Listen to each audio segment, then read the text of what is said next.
Hello friend, आज आम Odisha state open university MA OD 14 ओडिशार संस्कृति और लोक साहित्य संक्षिप्त प्रश्नोत्तर गुड़िक देखा। चलतु देखा। आज प्रथम प्रश्न है संस्कृति कहले कौन बुझ? उत्तर है संस्कृति सम और कृति यही दुईटी शब्दर मिश्रण सृष्टि होती। सम शब्दर अर्थ उत्कृष्ट एवं कृति शब्दर अर्थ है जागरण, अर्थात संस्कृति व्यक्तिर व्यक्तित्व को उत्कृष्ट कर गढ़ी तोलबार साहाय्य करथाय। प्रश्न नंबर 2, संस्कृति अध्ययन द्वारा कौन होता है?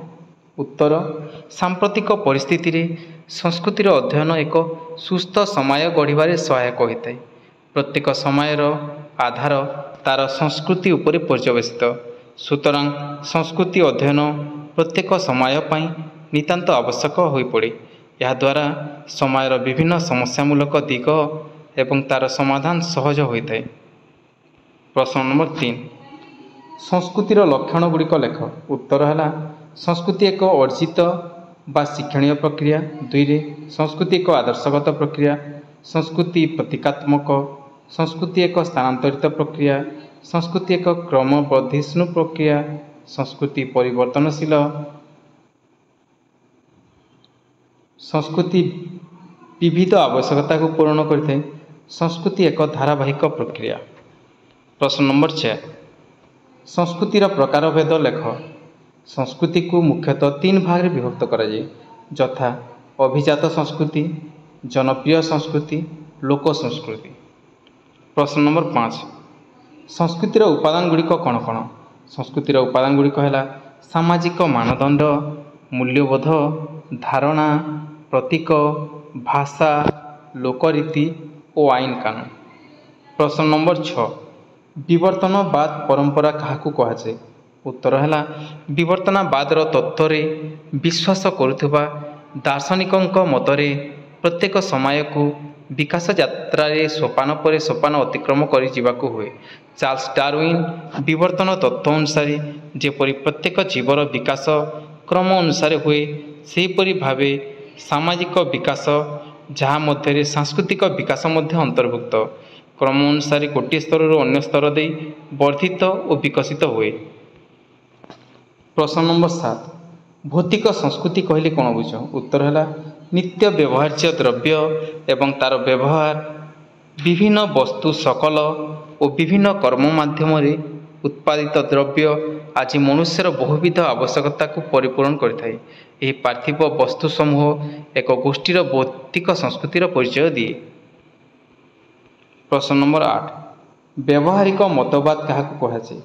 उत्तर है व्यावहारिक मतवाद संस्कृति को एक कला रूप नुहे बरं एक सामाजिक श्रृंखला, मूल्यबोध तथा जीवन शैली रूपे देखिए।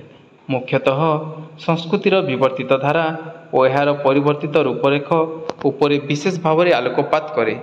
इमाइल, दुर्खाइम और मार्शल माउस व्यावहारिक मतवाद प्रमुख चिंतक अटंती। प्रश्न नंबर 9, नारीवादी मतवाद क्यों विभेद को देखाए?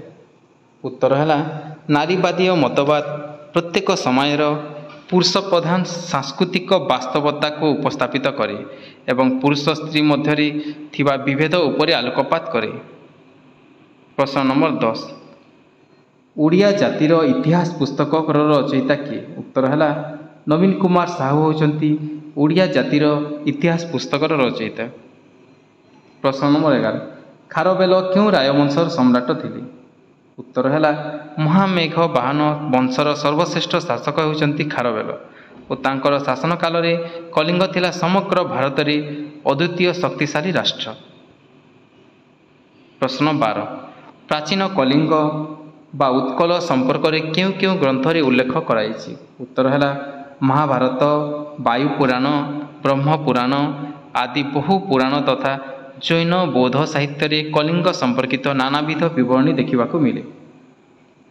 प्रश्न नंबर 13, केतोटी जैन पीठर नाम लेख? उत्तर है केतोटी जैन पीठ है उदयगिरी, खंडगिरी, आनंदपुर, पोड़ासिंगी, प्रतापनगरी और चौद्वार आदि।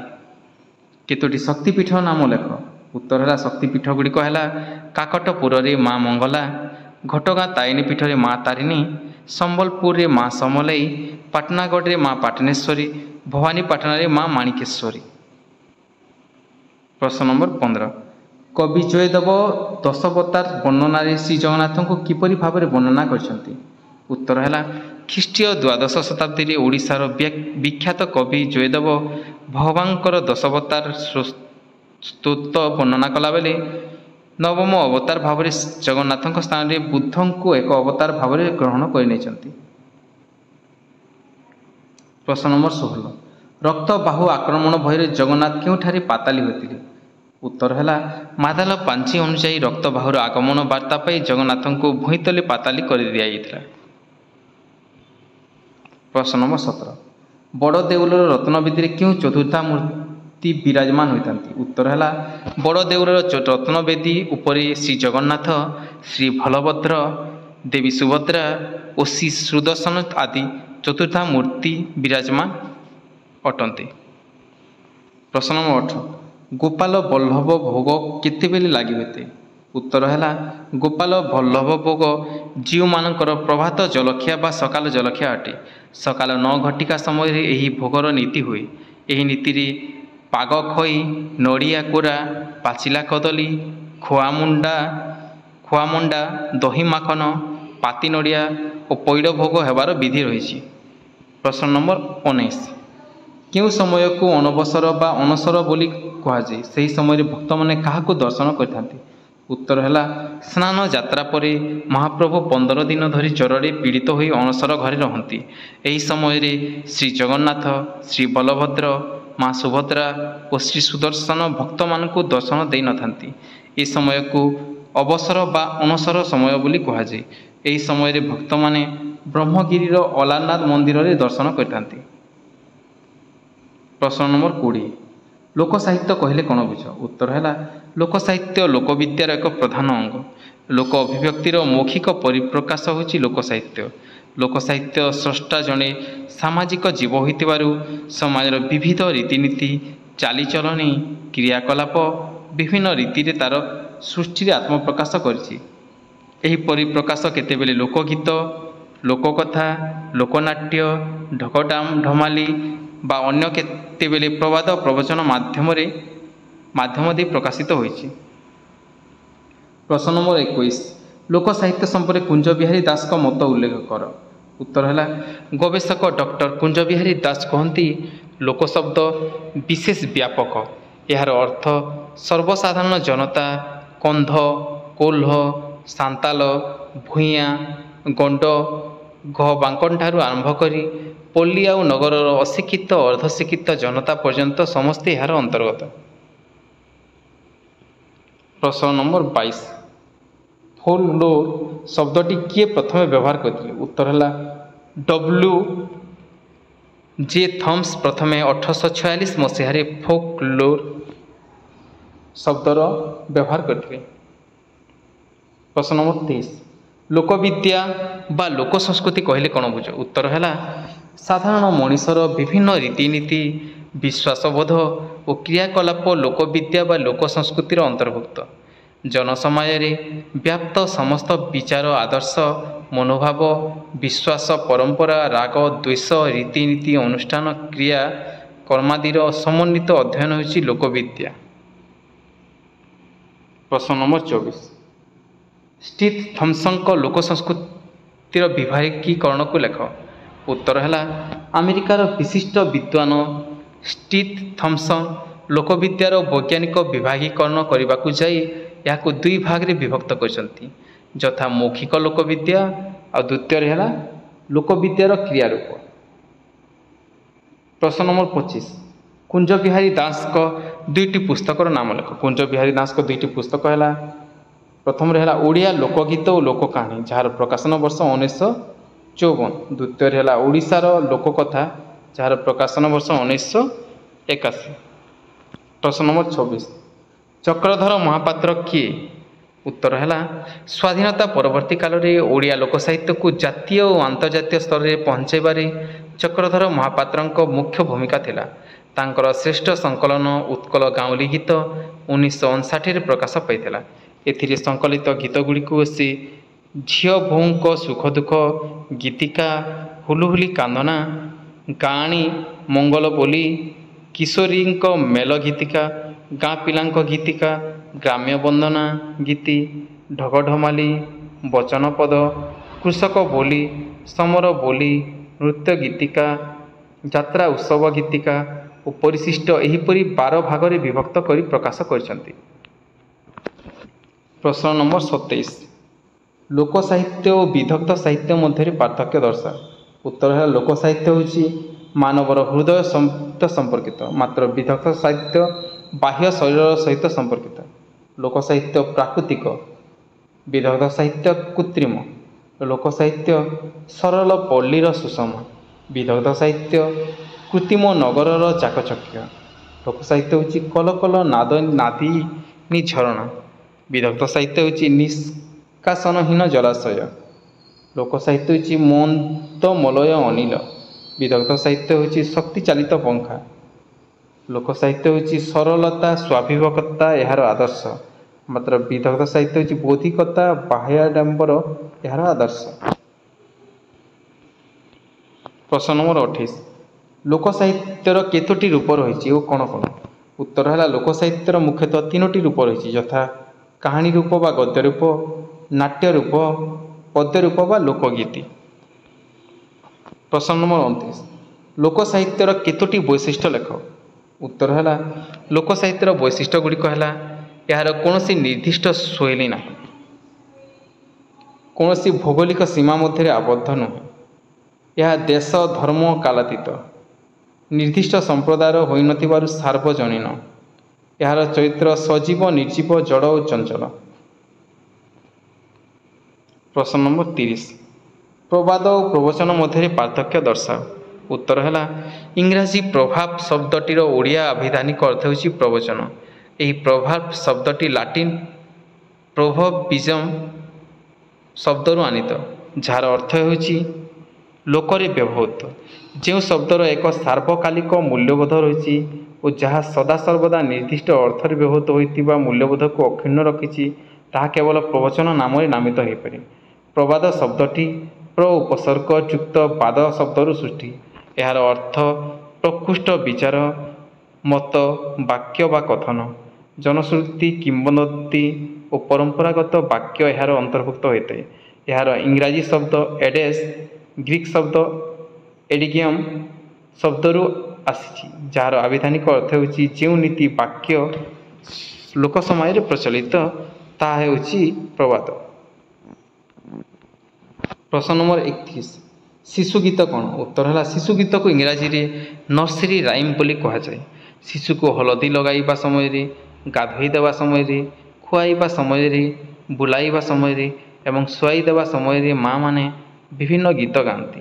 ଏହାକୁ ଶିଶୁ ଗୀତ କୁହାଯାଏ। ଏହି ଗୀତର ମଧୁରତାରେ ପିଲାମାନେ କେବଳ ଆକୃଷ୍ଟ ହୋଇନଥାନ୍ତି, ଏହା ମଧ୍ୟରେ ଅନେକ ଶିକ୍ଷଣୀୟ ବିଷୟ ମଧ୍ୟ ସ୍ଥାନ ପାଇଥାଏ। ପ୍ରଶ୍ନ ନମ୍ବର 32। ହଲିଆ ଗୀତ କ'ଣ? ଉତ୍ତର ହେଲା କୃଷିକାର୍ଯ୍ୟ କରିବା ସମୟରେ କୃଷକ ନିଜର ଶାରୀରିକ କ୍ଳାନ୍ତିକୁ କିଛି ସମୟ ଭୁଲିବା ପାଇଁ ଢହ ଢହ ଖରା ଓ ବର୍ଷାରେ ସଙ୍ଗୀତର ଝଙ୍କାର ମେଲି ଦେଇଥାଏ। ଏ ପ୍ରକାର ଗୀତକୁ ହଲିଆ ଗୀତ କହନ୍ତି। ଅବଶ୍ୟ ତା ଗୀତରେ ବ୍ୟବହୃତ ହୋଇଥିବା ସମସ୍ତ ଶବ୍ଦ ଅର୍ଥପୂର୍ଣ୍ଣ ନୁହେଁ, ମାତ୍ର ମହାଭାରତ, ରାମାୟଣ ଆଦିର କଥାକୁ ସେ ନିଜେ ନିଜ ପରିବେଶ ସହ ଖାପ ଖୁଆଇ ନିଜସ୍ୱ ଶୈଳୀରେ ଗାନ କରିବାକୁ ଭୁଲି ନଥାଏ। ପ୍ରଶ୍ନ ନମ୍ବର 33। ଲୋକନାଟ୍ୟ କହିଲେ କ'ଣ ବୁଝ? ଉତ୍ତର ହେଲା ନୃତ୍ୟ ଓ ଅଭିନୟ ମାଧ୍ୟମରେ ସାମାୟିକ ବାର୍ତ୍ତା ପ୍ରଦାନ କଲେ ତାହାକୁ ଲୋକନାଟ୍ୟ କୁହାଯାଏ।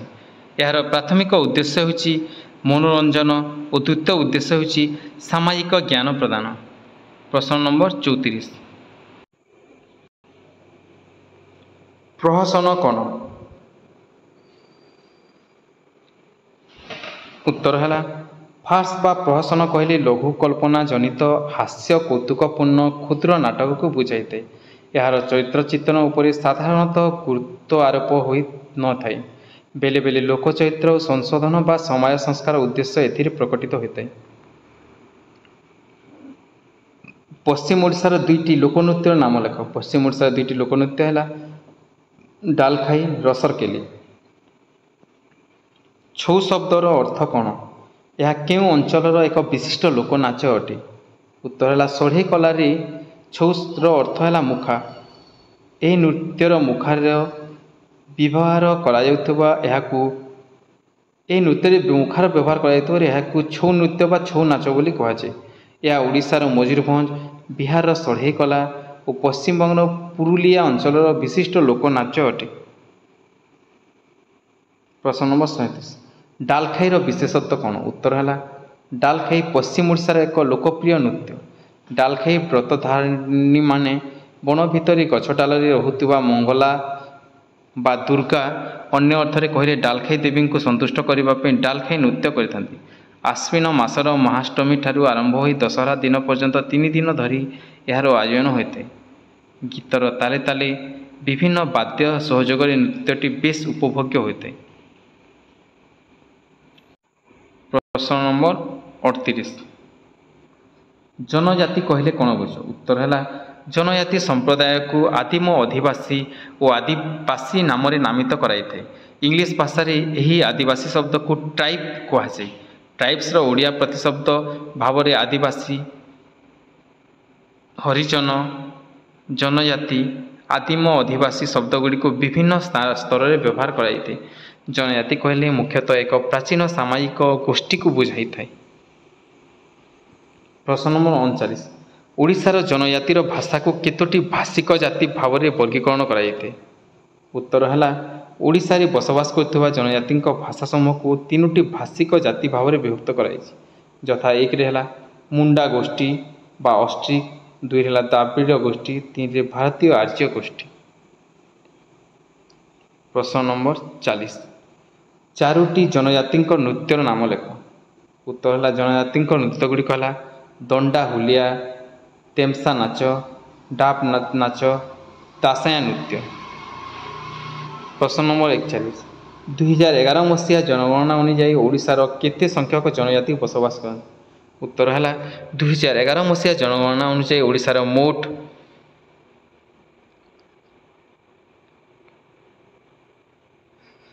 95,90,756 ଜଣ ଜନଜାତି ସମ୍ପ୍ରଦାୟର ଲୋକେ ବସବାସ କରନ୍ତି। ଓଡ଼ିଶାର ମୋଟ ଜନସଂଖ୍ୟାର ଏହା ଶତକଡ଼ା 22.85% ଓ ଭାରତର ଜନସଂଖ୍ୟାର ଶତକଡ଼ା 9.7% ଅଟେ। ଭାରତର କେଉଁ ରାଜ୍ୟରେ ସର୍ବାଧିକ ଜନଜାତି ସମ୍ପ୍ରଦାୟ ବସବାସ କରନ୍ତି? ଉତ୍ତର ହେଲା ଭାରତର ମଧ୍ୟପ୍ରଦେଶରେ ସର୍ବାଧିକ ଜନଜାତି ସମ୍ପ୍ରଦାୟ ବସବାସ କରନ୍ତି। ଜନଜାତି ଓ ବସତି ଅନୁଯାୟୀ ମହାରାଷ୍ଟ୍ରର ସ୍ଥାନ 2ୟ ଓ ଓଡ଼ିଶାର ସ୍ଥାନ 3ୟ ଅଟେ। ପ୍ରଶ୍ନ ନମ୍ବର 43, ଓଡ଼ିଶାରେ କେତେ ପ୍ରଜାତିର ଆଦିବାସୀ ଅଛନ୍ତି? ବଣ୍ଡାମାନେ କେଉଁ ଜିଲ୍ଲାରେ ବସବାସ କରନ୍ତି? ଉତ୍ତର ହେଲା ଓଡ଼ିଶାରେ ସର୍ବମୋଟ 62 ପ୍ରଜାତିର ଆଦିବାସୀ ଅଛନ୍ତି। ବଣ୍ଡାମାନେ ମାଲକାନଗିରି ଜିଲ୍ଲାରେ ବସବାସ କରନ୍ତି। ପ୍ରଶ୍ନ ନମ୍ବର 44, ଓଡ଼ିଆ ଉପନ୍ୟାସରେ ଜନଜାତିର ଚିତ୍ର କିପରି ପ୍ରତିଫଳିତ? ଉତ୍ତର ହେଲା ଗୋପାଳ ବଲ୍ଲଭ ଦାସଙ୍କ ଭୀମ ଭୂୟାଁ ଉପନ୍ୟାସରେ କେନ୍ଦୁଝର ଜିଲ୍ଲାରେ ବସବାସ କରୁଥିବା ଭୂୟାଁ ଜନଜାତି, କାହ୍ନୁଚରଣ ମହାନ୍ତିଙ୍କ ମନଗହନର ତଲେ ଉପନ୍ୟାସରେ କନ୍ଧ ସମ୍ପ୍ରଦାୟର ଚିତ୍ର, ଗୋପୀନାଥ ମହାନ୍ତିଙ୍କ ପ୍ରଜା ଉପନ୍ୟାସରେ କନ୍ଧ ପ୍ରଜାର ଆର୍ଥିକ ଶୋଷଣକୁ ଦର୍ଶାଇଛି। ପ୍ରଶ୍ନ ନମ୍ବର 45, ବର୍ଷରେ କେତେ ଥର ଓ କେଉଁ କେଉଁ ସମୟରେ ଜଗନ୍ନାଥଙ୍କ ସୁନାବେଶ ଅନୁଷ୍ଠିତ ହୁଏ? ଉତ୍ତର ହେଲା ବର୍ଷରେ 5 ଥର ଧରି ମହାପ୍ରଭୁ ଶ୍ରୀ ଜଗନ୍ନାଥଙ୍କ ସୁନାବେଶ ଅନୁଷ୍ଠିତ ହୁଏ, ଯଥା 1 ହେଉଛି ବିଜୟା ଦଶମୀ ଯାହା ଅକ୍ଟୋବରରେ ହୁଏ, 2 କାର୍ତ୍ତିକ ପୂର୍ଣ୍ଣିମା ନଭେମ୍ବରରେ ହୁଏ, 3 ପୌଷ ପୂର୍ଣ୍ଣିମା ଡିସେମ୍ବରରେ ହୁଏ, ମାଘ ପୂର୍ଣ୍ଣିମା ଜାନୁଆରୀରେ ହୁଏ, ଆଷାଢ଼ ଏକାଦଶୀ ଜୁଲାଇରେ ହୁଏ। ଓଡ଼ିଶାର 2 ଜଣ ଜଗନ୍ନାଥ ସଂସ୍କୃତି ଗବେଷକଙ୍କ ନାମ ଲେଖ। ଉତ୍ତର ହେଲା ଓଡ଼ିଶାର 2 ଜଣ ଜଗନ୍ନାଥ ସଂସ୍କୃତି ଆଧାରିତ ଗ୍ରନ୍ଥ ଓ ତା'ର ଲେଖକମାନଙ୍କ ନାମ ହେଲା 1 ଦାରୁ ଦେବତା, ଲେଖକ ହେଉଛନ୍ତି ଡକ୍ଟର ବେଣୀମାଧବ ପାଢ଼ୀ, 2 ଶ୍ରୀ ଜଗନ୍ନାଥ ଓ ରଥଯାତ୍ରା, ଲେଖକ ହେଉଛନ୍ତି ଡକ୍ଟର ହରିହର କାନୁନଗୋ। ଧନ୍ୟବାଦ।